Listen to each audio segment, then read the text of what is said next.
పురాణాల ప్రకారం శ్రీ మహావిష్ణువు 6వ అవతారమే పరశురాముడు. ఆయన ఆయుధం గొడ్డలి. తను శివయ్యకు గొప్ప భక్తుడు. ప్రసేనాజిత్ కుమార్తె రేణుక భృగువంశీయులైన జమదగ్ని దంపతులకు 5వ కుమారుడిగా జన్మిస్తాడు. లక్ష్మీదేవి అవతారమైన ధనవిని పెళ్లి చేసుకుంటాడు. కొన్ని గ్రంథాల ప్రకారం ఈయన ఎప్పటికీ అమరుడు అని చెప్పబడుతుంది. ఇప్పటికీ తాను భూమిపై ఉన్నట్లు చాలామంది నమ్ముతారు. భీష్ముడు, ద్రోణాచార్యుడు, కర్ణుల గురువు పరశురామునిగా పలు గ్రంథాల్లో ప్రస్తావించబడింది. దుష్టులను శిక్షించేందుకు, ముఖ్యంగా చెడ్డవారిని, హైహ్య వంశీయులను నాశనం చేసేందుకు పరశురాముడు అవతరించాడు. ఈ వివరాలన్నీ స్కంద పురాణం, విష్ణు పురాణం, హరివంశ పురాణాల్లో వివరించబడ్డాయి. పరశురాముడు రుద్రుడు, నారాయణుడు ఇద్దరి అవతారంగా పరిగణిస్తారు. ఈయన తండ్రి ఆదేశం మేరకు కన్న తల్లినే చంపుతాడు. అంతేకాదు, తన గొడ్డలితో క్షత్రియులను 21 సార్లు నాశనం చేశాడు. అందుకే ఆయన్ని హైహయ వంశానికి చెందిన క్షత్రియుడు అని పిలుస్తారు. పరశురాముడు ఇప్పటికీ భూమిపైనే చిరంజీవిగా ఉన్నారని చాలామంది విశ్వసిస్తారు. త్రేతాయుగంలో జన్మించిన 7 అమరవీరులలో ఈయన ఒకరు. తను పుట్టుకతో బ్రాహ్మణుడు అయినప్పటికీ క్షత్రియుల దూకుడు, ధైర్యం ఉన్నాయి కాబట్టే తనకి బ్రాహ్మక్షత్రియ అనే పేరు వచ్చింది. హరివంశ పురాణం ప్రకారం కార్తవీర్యార్జునుడు రాజు. ఈయన మాహిష్మతి సామ్రాజ్యాన్ని పరిపాలించారు. ఈ సమయంలో ఆయన చాలా కష్టాలు పడ్డారు.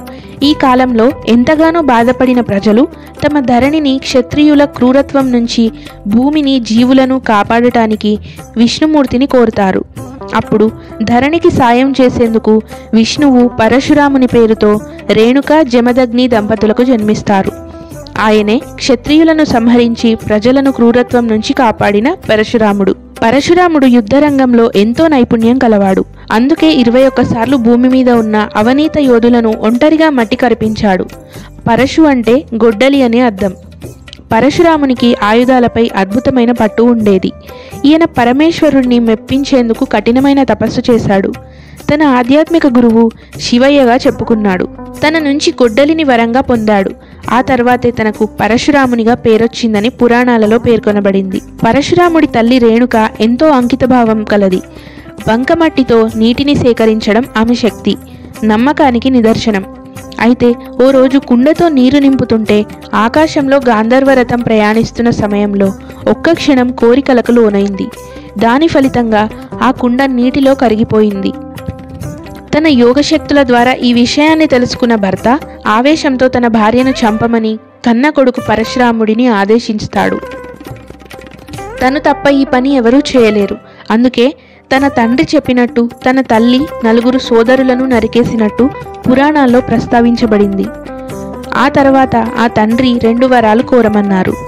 ఆ వెంటనే తను తల్లిని, అన్నలను బ్రతికించమని కోరాడు. ఆ వెంటనే తండ్రి పరశురాముని కోరిక మేరకు వారికి తిరిగి ప్రాణం పోశాడు.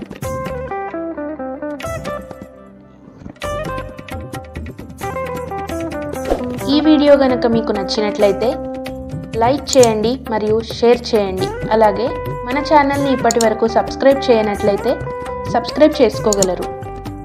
పక్కనే ఉన్న బెల్ ఐకాన్ని ప్రెస్ చేయగలరు.